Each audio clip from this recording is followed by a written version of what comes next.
ക്രിസ്മസിനായി നമുക്കൊരുങ്ങാം. 17-ാം ദിവസം. ക്രിസ്മസ് എല്ലാവർക്കുമുള്ള ക്ഷണം. വിശുദ്ധ ലൂക്കായുടെ സുവിശേഷം 2-ാം അധ്യായം 10-ാം തിരുവചനം.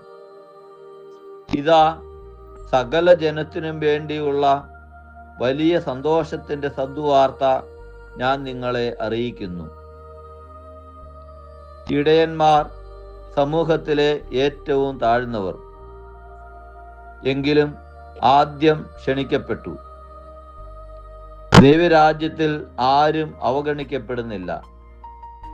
നിന്റെ പശ്ചാത്തലം, നിന്റെ പാപങ്ങൾ, നിന്റെ പരാജയങ്ങൾ ഒന്നും ദൈവസ്നേഹത്തിന് തടസ്സമല്ല. ക്രിസ്തു എല്ലാവർക്കുമുള്ളതാണ്. യേശുവിനെ നമ്മുടെ ഉള്ളിലേക്ക് സ്വീകരിച്ച് വിശുദ്ധീകരിക്കപ്പെടുവാൻ ഏവർക്കും ഇടയാകട്ടെ. ദൈവം നിങ്ങളെ അനുഗ്രഹിക്കട്ടെ.